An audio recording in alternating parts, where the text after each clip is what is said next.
প্রিয় সাংবাদিক ভাই বোনেরা, আমি শামসুল আরেফিন, জগন্নাথ বিশ্ববিদ্যালয় ছাত্র দলের সদস্য সচিব। আমাদের যে জগন্নাথ বিশ্ববিদ্যালয়ের দাবি দেওয়া আদায়ের জন্য যুব ঐক্য হয়েছে, তার অংশ হিসেবে আজকে আপনাদের সামনে যমুনার সামনে উপস্থিত হওয়ার দ্বিতীয় দিনে আমরা আমাদের কর্মসূচির ব্যাপারে কথা বলবো। এ পর্যায়ে আপনারা জানেন এবং সারা বাংলাদেশ জেনেছে, জগন্নাথ বিশ্ববিদ্যালয়ের ছাত্র শিক্ষকগণ যখন যমুনা অভিমুখে আসেন শান্তিপূর্ণভাবে, সেই শান্তিপূর্ণ অবস্থানের উপর অতর্কিতভাবে আমাদের উপর হামলা করা হয়। প্রিয় ভাই ও বোনেরা, বিগত ফ্যাসিস্ট সরকার বিদায়ের পর বিশ্ববিদ্যালয় পর্যায়ে 24 গণঅভ্যুত্থানের সরকারে জগন্নাথ বিশ্ববিদ্যালয়ের সাথে এটি একটি ন্যাক্কারজনক ঘটনা। আমরা এই ন্যাক্কারজনক ঘটনার তীব্র নিন্দা এবং প্রতিবাদ জানাই। আমরা সর্বসম্মতভাবে এই সিদ্ধান্তে উপনীত হয়েছি যে আমাদের জগন্নাথ বিশ্ববিদ্যালয়ের বর্ষিয়ান শিক্ষক, আমাদের বোনেদের উপর এবং আমাদের ভাইদের উপর, জগন্নাথ বিশ্ববিদ্যালয়ের সাংবাদিকদের উপর হামলার কারণে আমাদের তীব্র মনোবেদনা সৃষ্টি হয়েছে, আমাদের হৃদয়ে রক্তক্ষরণ হয়েছে।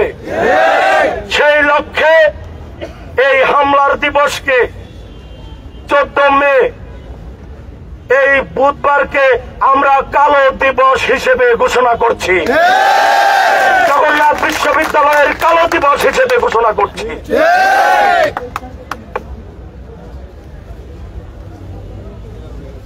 প্রিয় ভাই ও বোনেরা, আপনারা এই গভীর রাতে আমাদের সাথে রয়েছেন।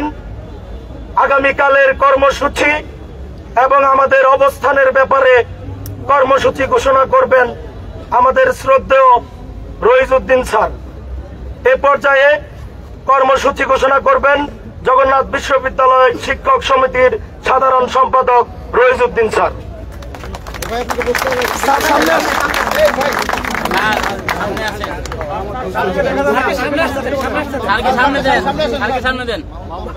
আপনি একটু সাইডে বসে যান, দেখা যায় না ভাই, দেখা যায় না ভাই, দেখা যায় না। মাইক্রোফোন যারা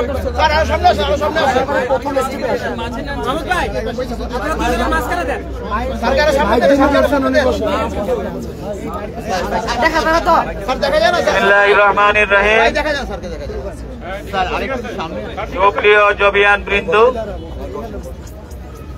বিভিন্ন ইলেকট্রনিক্স এবং প্রিন্ট মিডিয়ার সাংবাদিক ভাইরা, সারাদিনই কথা বলেছি। আমরা কিছু দাবি নিয়ে এখানে এসেছিলাম, আপনাদের মাধ্যমে সারা জাতি দেখেছে। আপনারা আমাদের দাবির ব্যাপারে সোচ্চার ভূমিকা পালন করছেন, বাট দাবি যাদের কাছে নিয়ে এসেছি, আজকে 2 দিন অতিবাহিত হতে যাচ্ছে, তাদের কর্ণকুহরে আমাদের আওয়াজ পৌঁছায়নি। তো বাধ্য হয়েই ওনারা যেহেতু আমাদের কথা শুনছেন না বা শোনার প্রয়োজনীয়তা অনুভব করছেন না, আপনারাই আমাদের সম্বল, আপনাদের সামনেই আমাদের কথাগুলো তুলে ধরতে হবে। আমরা পুরা জগন্নাথ বিশ্ববিদ্যালয় পরিবার আমরা ঐক্যমতে পৌঁছেছি, হয় দাবি আদায় হবে, নতুবা আমরা এখান থেকে আমাদের স্থান ত্যাগ করব না, আমাদের মৃত্যু হবে। আজকে দ্বিতীয় দিন অতিবাহিত হলো, এখনো সরকারের পক্ষ থেকে আমরা কোনো গ্রিন সিগন্যাল পাইনি। আমরা দাবি আদায় করতে এসেছি, যখনই আমাদের আশানুরূপ গ্রিন সিগন্যাল আমরা পাবো, আমাদের দাবি মেনে নেওয়া হবে সরকারের পক্ষ থেকে। তাৎক্ষণিকভাবে আমরা আমাদের এই কর্মসূচি সমাপ্ত করব। কিন্তু সেই দাবির ব্যাপারে যদি সুস্পষ্ট বক্তব্য না আসে, ততক্ষণ পর্যন্ত আমাদের কর্মসূচি অব্যাহত থাকবে। চলমান যে অবস্থান কর্মসূচি, সেটি আজকে রাত্রেও চলবে। এখানে জগন্নাথ পরিবারের সকল শিক্ষার্থী এবং শিক্ষক কর্মকর্তা কর্মচারীরা এখানেই আমরা রাত্রি যাপন করব।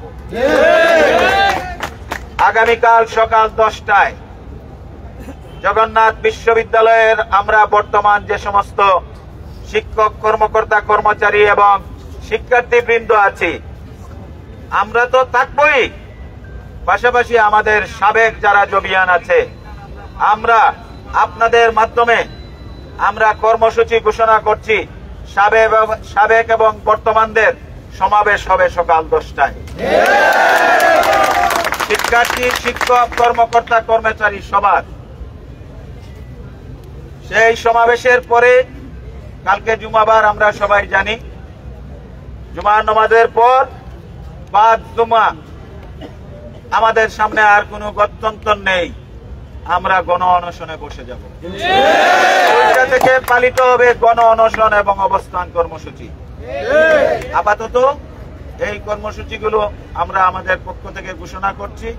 আবারও সারা দিনের মতো আপনারা যারা আমাদের সহযোগিতা করছেন, আপনাদের সকলকে আমাদের পক্ষ থেকে আমরা কৃতজ্ঞতা জ্ঞাপন করছি এবং বিশ্বাস করি আমাদের কর্মসূচি যতদিন চলবে আপনারা আমাদের সহযোগিতা করবেন, আপনাদেরকে আমরা পাশে পাবো, এই প্রত্যাশা ব্যক্ত করে আমি আমার কথা শেষ করছি। আল্লাহ হাফেজ। বাংলাদেশ জিন্দাবাদ। স্যার, সমাবেশের স্থান কি এই জায়গা? আচ্ছা,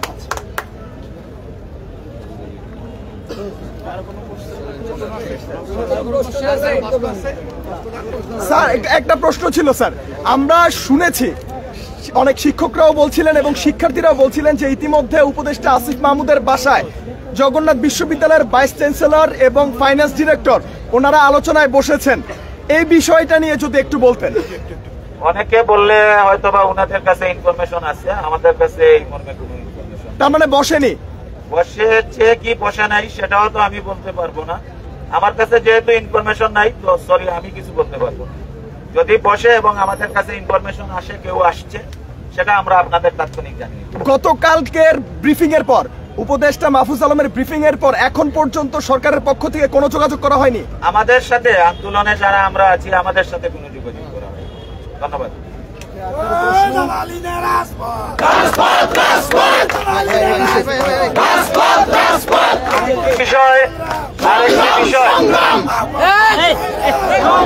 আরেকটি বিষয় আমি আপনাদের মাধ্যমে ক্লিয়ার করি।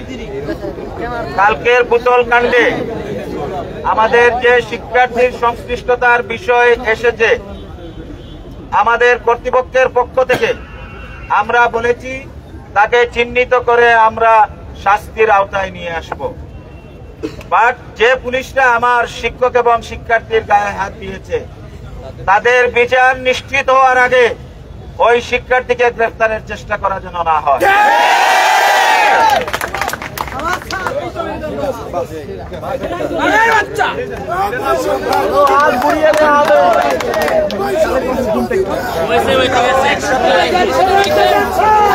Immigration to Canada. We provide the best quality service and solution for Canada immigration. Please visit our website and contact for details.